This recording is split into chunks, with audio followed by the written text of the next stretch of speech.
There's a story of a man who just bought an antique grandfather clock. Aware mo na, grandfather clock? Pali siya, grandfather clock. It was old, beautiful, but unreliable. So dili insakto ang oras nga mugawas sa iyang clock. The grandfather clock ran fast, sometimes it ran slow, but it never told the correct time. So puro sayop ang oras na makita. And out of frustration, the man said, I'm doing everything that I can to live by this clock, but no matter how hard I try, it still does not give the correct time. It still proves me wrong. So church, that is exactly what the law does. Maon na siya ang balaod. Ang balaod, perfecto. Okay? The law of God is perfect, it's holy, it's right, but we can try to use the law to be accepted by God, but it would only show how imperfect we are. Pinaagi sa balaod, makita na kita, dili ka perfecto. We can try to obey for a while, we can try harder, we can pretend that we're better than we are, but the standard never changes. The standard of the law never changes. And Paul says, cursed be everyone who does not abide by all things written in the book of the law. Sabi na cursed. Cursed ang tanang tao na dili buhaton ang nakabutang sa balaod. So not some things, not most things, but all things. Kung wala na ito gituman tanan sa mga balaod sa Ginoo, dili na insakto. We are cursed. And we now understand, no? we suddenly understand that the problem is not the law, but us. Kita ang problema, dili ang balaod. And that is why Paul wrote Galatians chapter 3 verse 10 to 14. So ito yung passage na tunong-tundag. The purpose is to show us that the law cannot save us. Ang balaod, dili makaluwas kanato. Ang balaod, dili makahimo na matarong ta. The law cannot justify us. The law cannot bless us. So what's the purpose of the law? The law will reveal that we are sinners. The law will reveal that we are failure. The law will pronounce a curse to us. But, the miracle is, ito kanindot, Christ stepped under the curse that we're supposed to be under, and He gave us blessing. Pinaagi kang Hesus Kristo, gitagaan ta og blessing instead of curse. So, kaning passage, dili ni siya bahin sa unsa ka dautan ta. It does not only show how bad we are, but it show how beautiful the gospel is, how complete the work of Christ is, so that and how we can be free if we put our trust in the Lord Jesus. So we will study this passage so that we can stop trying to earn God's love and acceptance and start trusting in the Lord. So this morning we're going to study these verses and see how Jesus moves us from curse to cross to complete freedom. Okay, so basahin sa natong passage. Let's look at Galatians chapter 3 verse 10. Can you all please stand up? Basahin natong passage. And then actually mubo na siya, 5 verses lang. Okay, let's read that verse 10. For all who rely on works of the law are under a curse. For it is written, cursed be everyone who does not abide by all things written in the book of the law and do them. Now it is evident that no one is justified before God by the law. For the righteous shall live by faith. But the law is not of faith. Rather, the one who does them all shall live by them. Verse 13. Christ redeemed us from the curse of the law by becoming a curse for us. For it is written, cursed is everyone who is hanged on a tree, so that in Christ Jesus the blessing of Abraham might come to the Gentiles, so that we might receive the promised Spirit through faith. Magkampo ka. Father in heaven, thank you very much for this wonderful day, O God. Lord, thank you, Lord, for the words that you have given us through the letter of Paul to the Galatians, Lord. I pray, O God, that you will open our eyes, Lord, na masabtan na mo ang imong pulong, Lord, kabulong may, Lord, na medyo lalong na siya, but among panalangin, Lord, na makasabot din mi, makuha na mo ang imong grasya na mao ang nagluwas sa namo Lord. Father, we pray for your guidance, we pray for Holy Spirit to move in this place. Thank you, Lord. We just want to surrender everything to you. In the mighty name of Jesus, all this we pray. Everybody says, Amen. Okay. Dito siya. Okay, so let's recap. Okay, na naman tayo sa Galatians chapter 3. So let's recap, especially to those na who has just joined us. Okay, series na siya. Okay, recap lang ta. In Galatians chapter 1, so we see here that Paul was focused on defending the true gospel and his authority as an apostle. Why? Kasi nung panahon, na ay mga Judaizers na tao, makaaway, mga false teachers, niabot sila sa Galatian church, ningon sila na kulang ang ilang pagtuo. Their faith in Christ is not enough. They have to mix it with following the laws of Moses. So in other words, these Judaizers are saying, faith in Jesus is not enough, you also need to follow Jewish laws. So, para maluwas mo, sundon ninyo ang mga balakod. And Paul wrote this letter. He strongly reacted. Ningon siya, the gospel that he preached does not come from men, but from the Lord Jesus himself. And ningon siya, anyone who adds or changes the gospel is preaching another gospel, which is no gospel at all. Then Paul shared his testimony, how he became a Christian, and to prove that the gospel came from God. And then in Galatians chapter 2, we see that Paul describes his experience. Nung niyato siya sa Jerusalem, he met with the apostles, Peter, James, and John, who recognized his calling and who extended the right hand of fellowship. So, mo itong makita natin sa chapter 2. Then Paul recalled an incident wherein he confronted Peter. He confronted Peter of his hypocrisy. And then Paul stood firm that we are justified by faith in Christ, not by works of law. Ang ingon ni Pablo, kita nahimo ta matarong pinaagi sa pagtuo, dili pinaagi sa pagsunod sa palakon. Now, we are now in chapter 3. Chapter 3 is one of the most complicated chapters in all of Paul's writings. So timing kayo namin dire, kasi siya pinaka-complicated. Pero bisan isa ka komplikado na siya, atog yung sabta. So chapters 3 and 4, these are considered the heart of the letter of Paul to the Galatians because they contain the central arguments of Paul. Ang argument ni Paul is that God saves sinners through faith in Christ, not by following the law. So kada ang pinakapunto ni Paul. And Paul, from verse 1 to 5, he gave his personal argument. And then from 6 to 16, he gave scriptural argument. So Paul cited Old Testament passages to support his argument.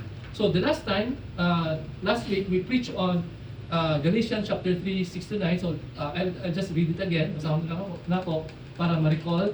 Okay, just as Abraham believed God, and it was counted to him as righteousness, know then that it is those of faith who are the sons of Abraham. And the scripture, foreseeing that God would justify the Gentiles by faith, preached the gospel beforehand to Abraham, saying, in you shall all the nations be blessed. So then, those who are of faith are blessed along with Abraham, the man of faith. Kasi the problem is, na yung mga kaaway, si Paul, ningon sila na, okay, kulang ang pagtuo kang Jesus. Kailangan yung sunod mo sa balaod. So, ningon si Pablo, sayop. Why? He cited the example of Abraham. Abraham in Genesis believed God and it was counted to him as righteousness. Si Abraham nituo sa mga promise, sa mga saan sa Ginoo. And ingon si Lord, ingon sa Bible, it was counted to him as righteousness. Gihimo siya matarong pinaagi sa iyang pagtuo. So it's not correct that you have to follow the law to be justified, to become righteous. Instead, you are saved and justified by faith in the Lord Jesus Christ. So, kada ang punto ni Pablo. So, this morning is the continuation. So, we're now in Galatians chapter 3, verse 10. Atong himay-himay na passage.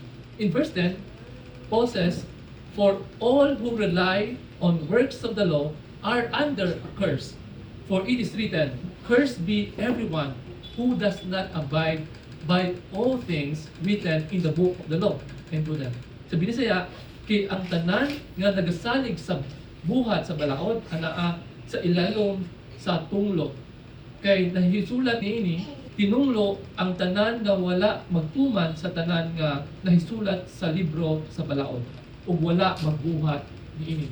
So, where did Paul get this passage? Kaning passage gikuha na niya sa Deuteronomy chapter 27 verse 26.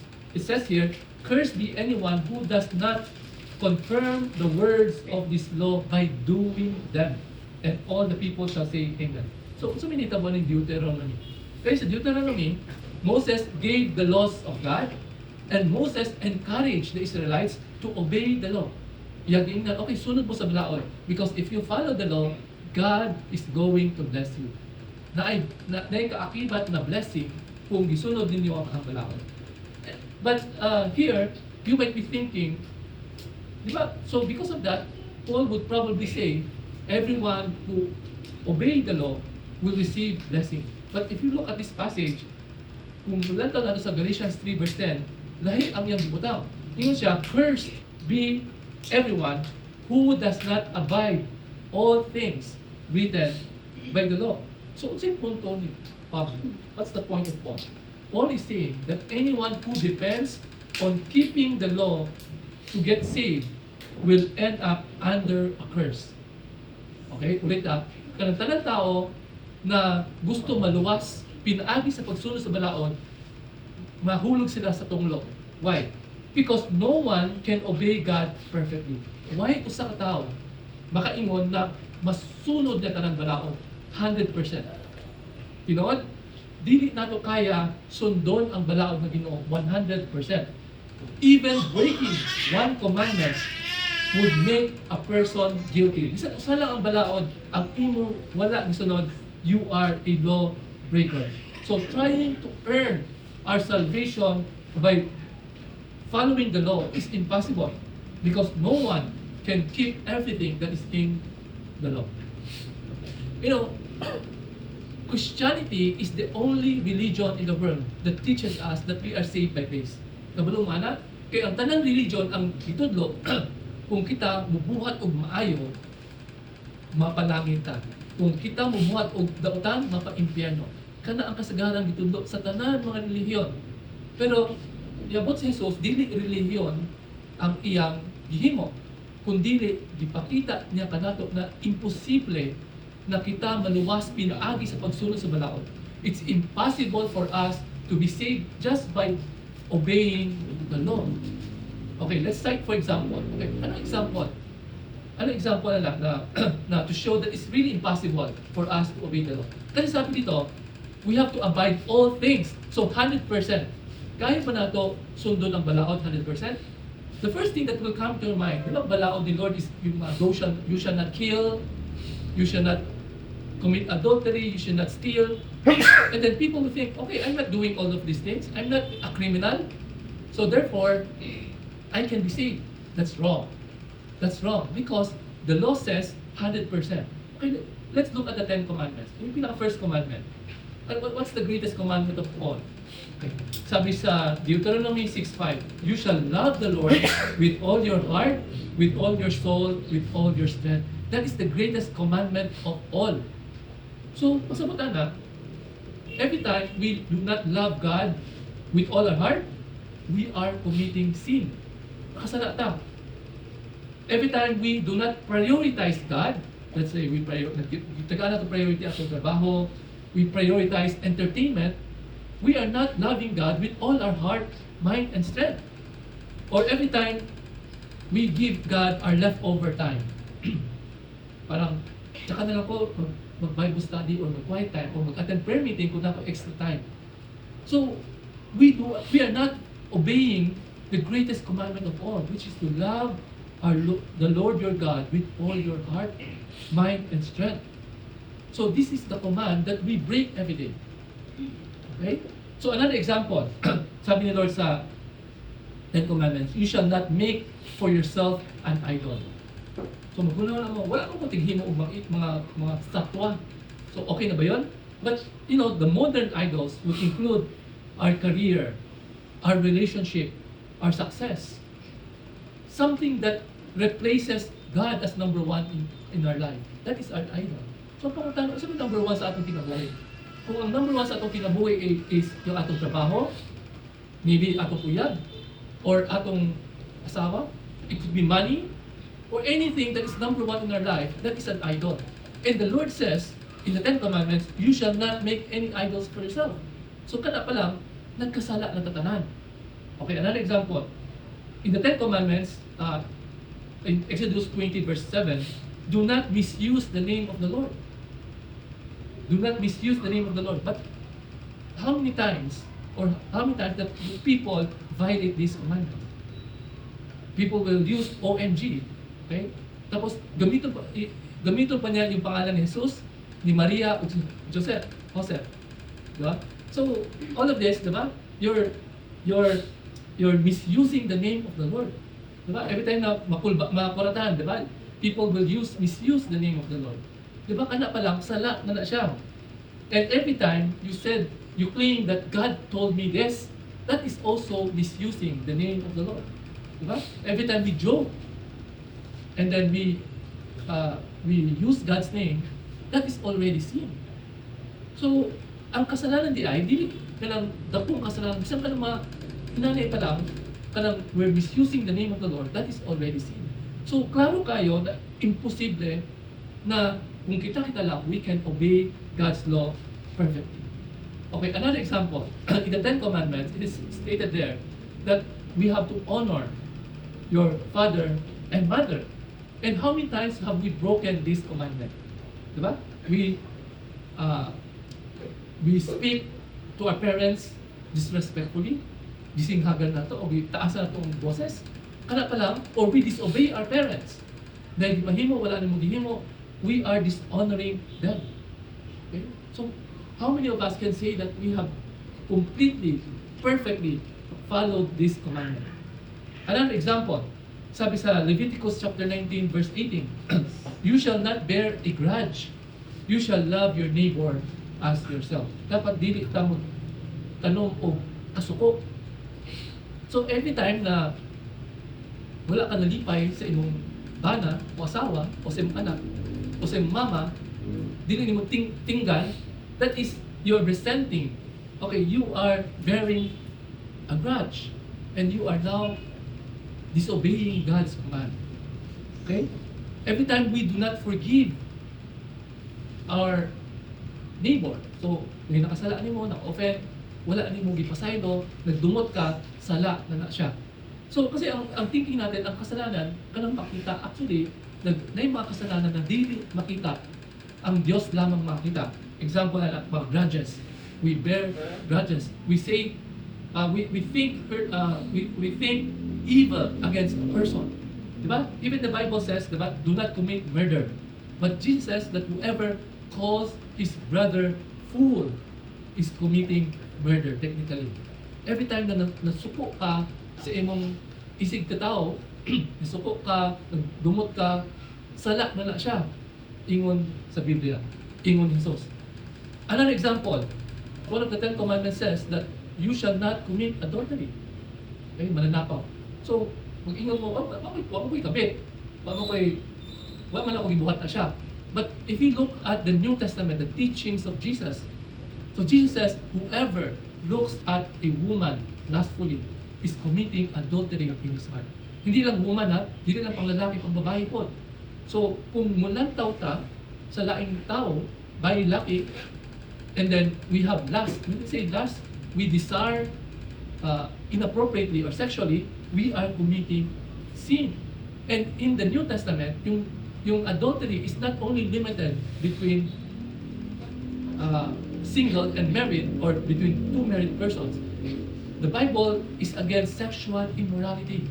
So ang sexual immorality very broad. It could include premarital sex among singles and even extramarital affairs. Even sa Bible, klaro kayo na ang sexual relations is only between husband and wife. So ang mga pag-ipon, ang mga dili kasal, labag na sa balaod sa Ginoo. So klaro kayo, kani pa lang, daghan tao sala. Kasi in this world, kung ilang taon na to, sin is celebrated in the world, no? Parang, sa karon parang ginormalize ng mga tao, di ba? Naghan mga teenage pregnancy. It's being normalized. But the Word of God never changes. Ang pulong sa Ginoo, dili gud mag-usap. God is against that because God designed sex between husband and wife. So those who are not married is considered committing adultery under the law. Okay. So unsa pa? In the Bible, Exodus 20 verse 16, sabi diya, you shall not bear false witness.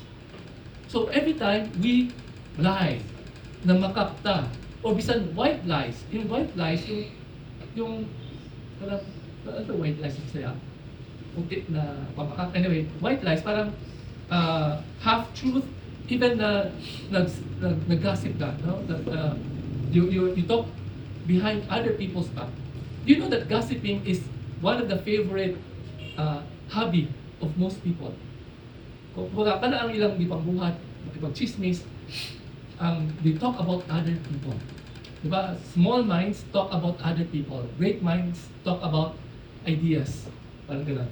So we can see that all of us have failed in this command of the Lord. Okay, and one more example. In Exodus 20 verse 17, do not covet your neighbor's wife, house, servant, and anything that belongs to your neighbor. So, kung kung nag-envy ka, kung nainggit ka, parang sana meron akong bagong sasakyan. Ano ba, social media, kita niyo na bagong cellphone ng mga friends. Sana ako rin. O sana may bagong trabaho ako, sana may jowa rin ako, or something like that. So parang sana all, parang gano'n. So that is envy. And the Bible is against that because sabi ng Bible, do not covet. Do not compare your blessings with other people. So yung pa lang, we are violating God's command.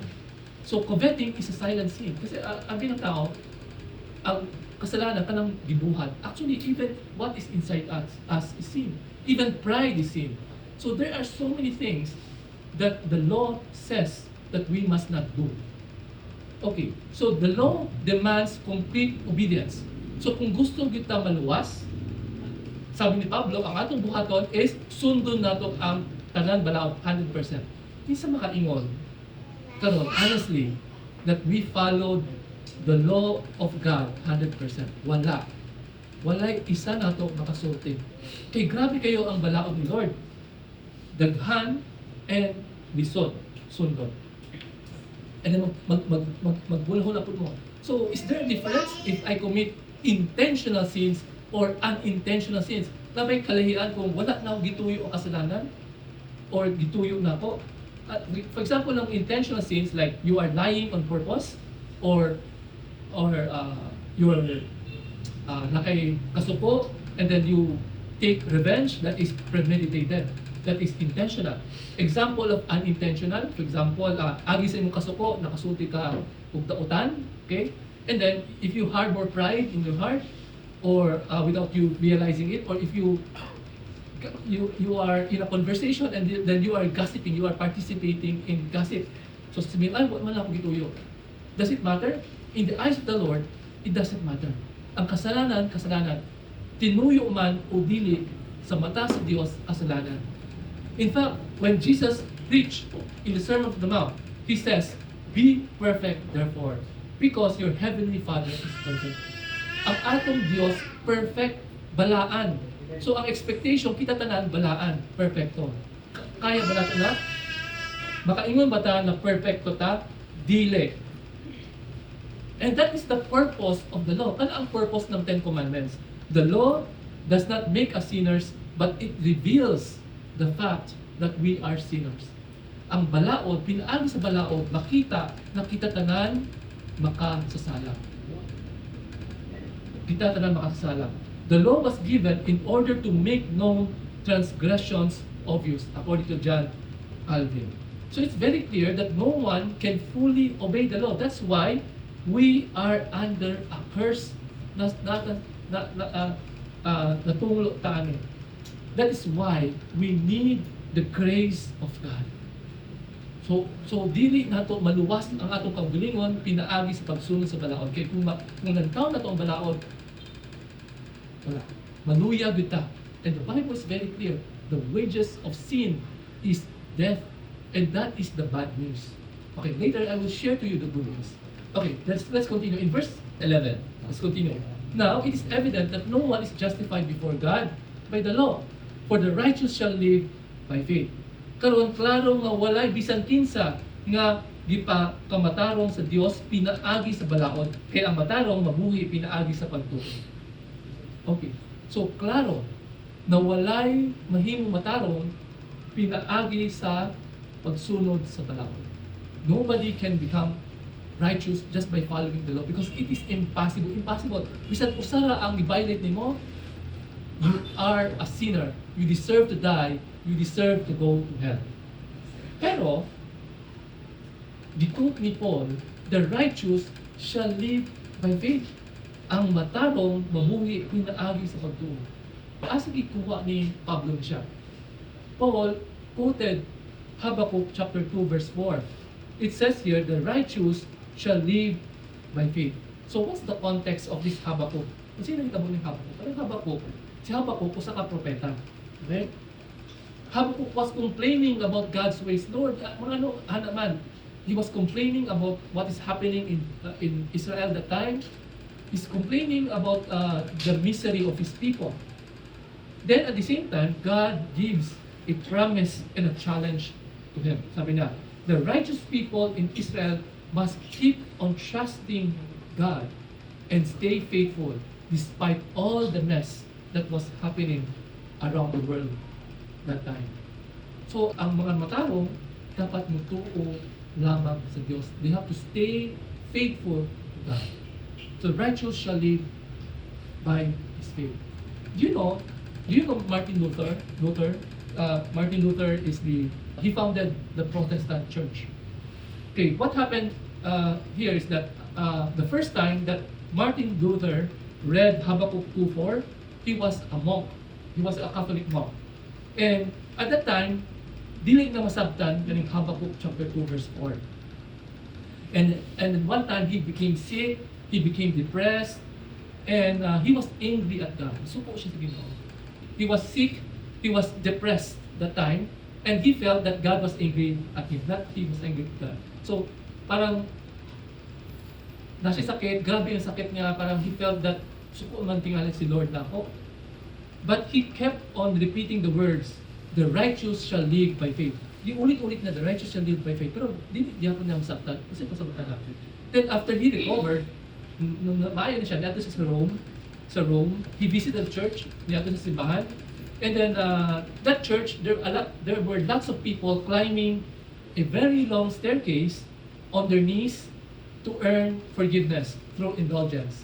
Kasi yun ang teaching ng Catholic Church nung araw, na they have to pay, they have to do penance, and then they have to pay for their sins. So ang gibuhat ng nakita na yung sa tao, ni saka sa hagdanan, nakaluhod, na may pasaylo sa Ginoo. Okay? And then, Luther also did the same. Niawat mo siya. And then suddenly, the verse Habakkuk 2:4 comes into his mind. The righteous shall live by faith. Then, niundang siya. He stopped immediately. Then he returned home because the truth struck him. Luther fully understood what the verse meant. That he does not have to do all of this. He does not have to do penance. He does not have to do these things to earn God's forgiveness, because the righteous shall live by faith. Kailangan na ay pagtuo. Mahimong matarong o sa tao pinaagi sa iyang pagtuo, not by doing all of this penance. And because of that, Luther later claimed, after understanding this verse, he felt that he was born again and stepped into the presence of God. Okay? He was born again because of faith. Pinaagi sa pagtuo. Dili pinaagi sa pagsunod sa balaod. And what do you mean by righteous? Ang pasabot ng righteous dili righteous agi sa pagsunod sa balaod, but the righteousness comes in having a right relationship with God. we become righteous because of our faith by believing and putting our trust in the Lord Jesus Christ. Pinaagi sa atong pagtuo, mahimo ta matarong. Dili pinaagi sa pagsunod sa balaod. Okay, let's go to verse 12. But the law is not of faith, rather the one who does them shall live by them. Apan ang balaod dili gikan sa pagtuo, kundi ang nagabuhat niini mabuhi pinaagi niini. Where did Paul quote this passage? Paul quote this passage from Leviticus 18 verse 5. So sabi na, you shall therefore keep my statutes and my rules.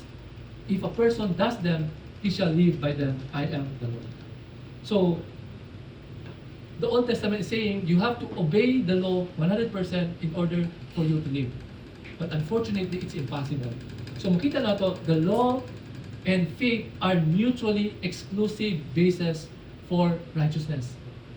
So dili siya compatible. So it's either na sundan nimo balaod 100% or magtuo ka. Okay? It is doing the law, not believing it, that God requires. Do and live. But grace says, believe and live. So that's the bad news. Okay? Ang bad news is, imposible na masunod nato ang balaod 100%. So paano na? Since balaan ng Diyos, ang may tabuan na, kita tanan, angay, mato sa impyerno. Kala ang lakpod na storya. That's the real talk. We all deserve to die. We deserve to go to hell. But that is not the end of the story. There's a good news, the gospel. In verse 13, Paul says, Christ redeemed us from the curse of the law by becoming a curse for us. For it is written, cursed is everyone who is hung on a tree. Gitubos kita ni Kristo gikan sa tunglo sa balaod, pinaagi sa pagkahimong tunglo alang kanato. Kay nahisulat kini, tinunglo ang tanan nga gibitay sa kahoy. Okay, Christ redeemed. Diyan sa bitang redeem. Okay, sabto na to, redeem. So, when you say redeem means someone paid a high price to set another person free. Kasi remember, this was written in the New Testament times. Sa New Testament time, nasa slavery. Nasa mga hulipon. During the time, whenever you are unable to pay, so you become a slave of someone. Okay? Once you become a slave of someone, somebody has to pay for your freedom. Dapat bayaran ang imong kaluwasan aron di naka-slave. Kaya kung dili mo mabayaran ang utang, padayon ka na magsilbi sa imong amo. So kada ang sitwasyon unang panahon. So Christ redeemed us, pinalit, no? Christ redeemed us. Christ paid a high price to set us free. Free from what? Okay? Free from, kasi during the time, slavery, free from debt, free from bondage. And here, Christ redeemed us. Christ bought our freedom so that we will now have a new life. Okay? Pero tingala mo, ano slave data? Are we slaves? Yes. Before we met the Lord, we are slaves to sin. Kita maulipon sa kasalanan. Kay ingon ni Pablo, diba? Gusto na ito mabuhat og sakto, pero dili na mabuhat. Gusto ta dili magkasala, pero magkasala ta. Because we are slaves to sin. Because of our sinful nature. Kita tanan makasasala. Bisan mga gagmay bata, tamang dako, tanan makasasala. We are all selfish. Okay? In nature, we commit sin. So Christ bought us and free us from slavery of sin to give us a new life. Okay? Sabi dito, Christ redeemed us from the curse of law. Okay? Ang tulo sa balaod, kay dili man nato matuman ang balaod, therefore kita dapat mamatay. Pero giluwasta, gibayaran niya aron maluwasta sa bondage, no? He paid the penalty for us. And how did Christ pay? Okay? By becoming a curse for us. How does it work? So, it means that Jesus paid with His life on the cross. That is why namatay si Jesus sa cross alang sa atong sala. Kay sa balaod ni Lord, ang tanan tao na nakasala angay na mamatay sa iyang sala. So since nakasala ka, dapat mamatay ka sa cross. Okay, dapat kita na dito ha. Pero sige buhat, instead of kita ang mamatay, mapako sa cross, God sent His only begotten Son so that whoever believes in Him shall not perish but have eternal life. It is Jesus who bear the penalty for our sins. So instead of kita namatay sa cross, siya ang namatay. And then 1 Peter says that we were ransomed by the precious blood of Christ, who is the perfect Lamb of God, without blemish or spot. Okay? So dapat kita mamatay. So we should be grateful.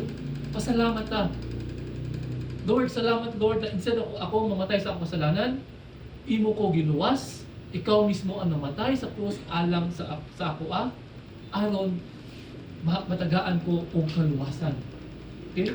For it is written, baliktad, for it is written, cursed is everyone who is hung on a tree. Cursed is everyone who is hung on a tree. Asa gikuha ni Pablo na siya? Paul quoted Deuteronomy chapter 21 verses 22 to 23. Basahan sa nato ha. And if a man has committed a crime punishable by death, he is put to death, and you hang him on a tree. In the Old Testament, kung mga criminal, okay, pag criminal ka, nakahimo ka o daotan, dapat ibitay ka sa punuan. Ibitay ka sa punuan. Why? To serve as a deterrence to all people.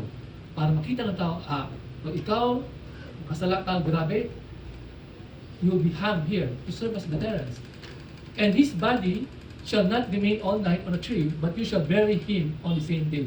Ang principle is that ang mga criminal, pag bibitay mo sa tree, dapat lubong dahil mo the same day.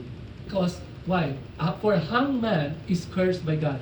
You shall not defile the land the Lord is giving you for an inheritance. So, very clear, in the Old Testament, if you are hung on a tree, you are cursed by God. Remember, Deuteronomy was written during the Old Testament times. Wala pa'y crucifixion that time. Wala pa'y crucifixion. Because ang death penalty nila is by stoning. Pag nakasala ka, batuhon ka. Okay? That is why when the Pharisees brought an adulterous woman to Jesus, Jesus said that those who did not commit any sin must be the first one to throw a stone against her. Kasi ang death penalty sa Old Testament is stoning, not by crucifixion. It was only later, during the Romans' time, that they introduced and perfected crucifixion. Actually, it's not the Romans who introduced crucifixion, but the Romans perfected crucifixion as a death penalty. And the New Testament connected this practice, no? The cross, and sometimes the cross is called the tree. So Paul uses the imagery and applies it to Jesus' crucifixion on the cross. So when Paul says Christ was hung on a tree, ang iyang pasabot is that Christ took the curse. Diba? Curse is the man who is hung on a tree. So si Jesus, gidala niya ang tunglo sa iyang lawas. Kaya ang tao nakasala, tunglo, curse. So Jesus brought the curse on himself, fell on his own body, he died on the cross. So gidala niya ang atong kasalanan o ang curse. Okay? So since Jesus bore the curse for us, we are no longer under the curse of the law. Since gidala na ni Jesus, wala na tagitunglo sa balakot. And then ang purpose na sa verse 14, so that in Christ Jesus the blessing of Abraham might come to the Gentiles, so that we might receive the promised Spirit through faith. Aron diha kang Kristo Jesus, ang panalangin ni Abraham makaabot sa mga hentil, aron kita makadawat sa gisaad sa nga espiritu pinaagi sa pagtuo. Okay, so what's the idea of this passage? What's the purpose of believing in the Lord Jesus? No? Once we believe the Lord Jesus, we put our faith in the Lord Jesus, ang may tabuan na, we will receive Abraham's blessing. Ano yung Abraham's blessing? Ang blessing ni Abraham is that we are saved by grace through faith in Christ. Mo ang blessing. Remember, we are Gentiles. Kita mahintil ta, dili ta mahudyo. Pero pinaagi sa pagtuo kang Hesus Kristo, kita maluwas. Amen. We are saved by grace through faith, so that we may receive the promised Holy Spirit. You know, in Ephesians chapter 1, verse 30 to 14, it's said here, in Him we are sealed with the promised Holy Spirit, who is the guarantee of our inheritance until we acquire possession of it, to the praise of His glory. Once we receive the Lord, kung nahimo ta Kristohano, gidawat nato si Jesu Kristo, gidawat po nato ang iyang Espiritu Santo. Once we receive the Lord, we receive the Holy Spirit in us. All Christians receive the Holy Spirit in us. And ano ang purpose ng Holy Spirit? Ang Holy Spirit, mauna siya ang magbag-o nato. It's the Holy Spirit that caused us to be born again. The Holy Spirit gives us freedom from the power of sin. Ang Espiritu Santo ang maghatag og gahom nato para dili ta makasala. You know, sa kalibutan, even if you are a Christian, you can still sin. Kita makasala ra gyapon ta bisan Kristohanon ta. Pero pinaagi sa Espiritu Santo gitagaan ta og gahom aron dili ta makasala. And it is the Holy Spirit that guides us. So pag wala ka kabulong si buhaton sa iyong kinabuhi, then mangayo ka sa Espiritu Santo. Lord, Holy Spirit, guide me, Lord. Teach me what to do. And it is the Holy Spirit that will prompt you. No? It will be the one to convict you. It will remind you. Halimbawa, meron kang lipang buhat. You're in a situation, and then the Holy Spirit will warn you, give you warnings. Okay? It's the Holy Spirit that will give us peace. Siya ang maghatag o kalinawan nato. And it is the Holy Spirit that will help us in our struggle. I know a lot of Christians are struggling with sin. Because while on earth, no, we are not yet perfected, we are not yet glorified. But thanks be to God, He has given us the Holy Spirit na gitagaan ta og power aron makayanan nato ang tanan na kalisod na sinati nato. So, okay, earlier I said the bad news is that we cannot fully obey the law. Imposible. So, the good news is, gipadala ni Lord, God sent His only begotten Son to die on a cross for us. Whoever believes in Him shall not perish but have eternal life. So, ganoon mo ba yun? So, atong buhaton, para maluwas ta, magtuo lamang kang Jesus. Yes, inana ang atong buhaton. And a lot of people think that inana na kadali, question mark. And that's why a lot of people want to add to the gospel. Just like itong sa Galatians, the Judaizers are saying that they have to obey the laws of Moses, etc., etc. But it's very clear, the death and resurrection of Jesus Christ is enough for our salvation. So akong buhaton is mutuo lamang tanunan. So karong buntag, here's the challenge. Are you willing to put your faith in the Lord Jesus? Amen. Amen? Amen. Ato ibutang kaniya ang atong pagtuo. Alam mo, you cannot save yourself. Dili nato maluwas ang atong paglingaw. Kita tanan makasala. So, the Lord does not look at your past. Okay, dili siya malantaw sa imong hinaagi.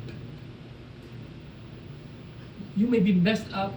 You may have a lot of partners in your life. You may be a cheater. You may be a murderer.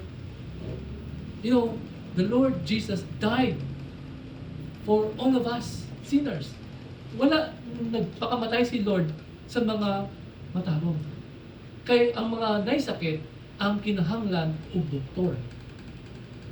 So ang importante dapat i-recognize nato na kita makasasala, kita naisakit, natin problema. Dili nato maluwas ang atong kaugalingon. Natin mga sala. Kabalo si Lord tanan sa atong mga kasalanan. Wala ko kabalo sa imong mga pang-agi, mga giagian, pero si Lord kabalo ana. Ang iyang gusto lamang is ihatag magtuo lamang niya We put our trust in Him so that we may be saved. For we are saved by grace through faith, not by our own works, so that no one may boast. Okay. So magtingala mo. Okay, so I will put my faith in the Lord Jesus. So tapos na? Okay na ba 'yon? So pwede ko magpadayon, magbuhag, kasala ko, padayon gyapon ko. Kasi nakabutang sa Bible. What does the Bible says?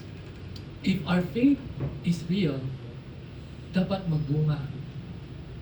Kung tinud-anay ang imong pagtuo, dapat magbunga. Magbunga, ibig sabihin, it will result in a changed life. So, this means that before, you would, for example, before, dali ka mamakap, pero karong gusto nga na ka, every time mamakap ka, parang, man, Lord, lisod man, dili man isakto. No? Sa una, kung makasala ka, well, no big deal. But now, you're a Christian, you struggle. Lord, this is not your will. Saan mo na ako ni Lord? Dili makamalipay. No, the struggle is real. Yes, the struggle is real. That is why we need the Holy Spirit. Kailangan na ito Espiritu Santo. Lord, tabangin ko, Lord, na mag-usab ako na mahimo parehas nimo. Some people, the transformation is immediate, paspas. Ang ubang tao, dugay. So, if you recall the story, kanina sabi ko about the woman that's brought by the teachers of the law. Sabi na, ito, Jesus, natakpan na mo. We caught this woman committing adultery. Unsa atong among buhaton? Unsa ingon ni Jesus? Yung kisa ang walay kasalanan, siya ang unang magbato. So, syempre, sila talaga, makasasala, hawa na lang. But what did Jesus say? Okay? Your sins are forgiven, sin no more. Because hiluan na ka, undang sa iyong kasalanan. The woman believed by faith, trust in the Lord Jesus, but to show our faith, we have to stop sinning. It's difficult, yes. That's why we need the Holy Spirit. Kailangan natin ang Holy Spirit Santo. Don't rely on your own strength. Kasi if you rely on your own strength, you will feel frustrated. Lord, nakasala na po, I want to try harder. It's not about trying harder. It's not about performance. The Lord loves us not because of our performance. The Lord loves us even before we were born. When we were yet sinners, Christ died for us. Yung mga parents dito, makasulti ba mo na nahigugma mo sa imong anak? Yes, di ba? So, nahigugma mo sa imong anak, agi kay bright sila, agi kay maayo sila, obedient sila. It's not, di ba? You love your child not because of their performance. You love your children not because they are obedient, they are what? Not because of their performance. In the same way, God loves us despite our failures. Not because of our performance. Gigumatag Ginoo. He loves us so much. So, unsay atong ikabalos niya? Dapat higugmaon nato siya bali. Dapat sundon nato siya. We have to follow Him in obedience to show our love to the Lord. What's God's love language? Obedience. God loves obedience. That's how you show love to the Lord. Kung tinuod, magsulti mo na, Lord, love kita, Lord. Pakita ako. Obey me. And I know it's difficult. That's why we need the Holy Spirit. Lord, Holy Spirit, help me. Help me. Make me become more like Jesus. So this morning, okay, we've come to an end. So what did we learn? We learned that the law exposes us, but Christ redeems us. The law condemns us, but Christ saves us. The law declares you have failed, but Christ declares it is finished. Galatians chapter 3 verse 10 to 14 reminds us that Christianity is not about performance, It's not about achievement. It is a miracle. A miracle purchased by one who became a curse so that we may receive blessing. The curse is real, our guilt is real, our inability is real, but so is the cross. And the cross speaks a better word than the curse. Because of Jesus, you don't have to try hard enough. You don't have to live performing for God. You do not have to live under guilt. You don't have to live to prove your worth. You don't have to live afraid of falling again and again. You don't have to keep carrying what Christ already took. So remember, you are redeemed, you are set free, you are blessed with the blessing of Abraham, and you are filled with the Holy Spirit through faith. So walk in freedom, worship in freedom, serve the Lord in freedom, love God in freedom. Because Christ didn't just come to remove the curse, He replaced it with blessing. He didn't just erase our past, He wrote His righteousness over your life. And God is still writing the story of your life if you allow Him to. He didn't just save you, He set you free. So today, remember this truth in your heart. Christ redeemed us from the curse by becoming a curse for us so that we might receive the promise through faith. You are set free from the curse. Now live like me. Can we all please stand? Let's pray. Aman sa langit, salamat Lord sa inyong Panginoon God. Salamat Lord na gi-remind ninyo kami, na giluwas ninyo kami. Pinaagi kami sa Kristo sa cross. Dili na kami natunglo sa balaod, Lord God. Lord, we acknowledge, Lord, that we are sinners, Lord God. Dili na mo kaya maluwas ang among kaugalingon. After hearing this message, and if you feel that the Lord is speaking to you, in fact, the Lord is speaking to you. It's not an accident that you are here. The Lord is telling you, you have to come back to Him. After na dumugin mo ang ulong, ay na-realize niyo, Lord, di man ako kaya sundon ang 10 Commandments 100%. Daghan mo kasalanan, Lord. And dili na ako maluwas ang akong kaugalingon. Kung kana ang imong problema na ay maayong balita, na ay pamaagi. Kung tuo ka lamang si Kristo. Kung kana ang imong gusto, then you follow His prayer after me. Lord Jesus, I acknowledge that I am a sinner. Ako ni angkong ko, ako ay nakasala. I cannot save myself. Dili na ako maluwas ang akong kaugalingon. Pasayloan ko, Lord. Forgive me. I believe, Lord, that you sent your Son Jesus to die on the cross for my sins. Nito ko Ginoo, nagipadala ninyo ang inyong bugtong anak nga si Jesucristo nga mamatay sa cross alang kanako. I believe that Jesus died and rose from the dead and that He will come again. Nito ko, Lord, si Jesus namatay sa cross o nabanhaw siya o mubalik siya. I put my trust in you, Lord Jesus. Ako nito ko kanimo, Jesucristo. Change me, Lord, to be more like Jesus. Bagpuhi ko, Lord, pinaagi sa imong Espiritu Santo na mahimo ko parehas kang Jesus. Lord God, I pray, O Lord, that you will give us freedom, O God, that you will set us free from the curse of the law, and that you will free us, O God, from the lie of the enemy, O God. Lord, thank you, Lord, for your gift of grace. We accept your gift of grace, and we give you back all glory and honor and praise in the mighty name of Jesus. All this we pray. Everybody says, Amen.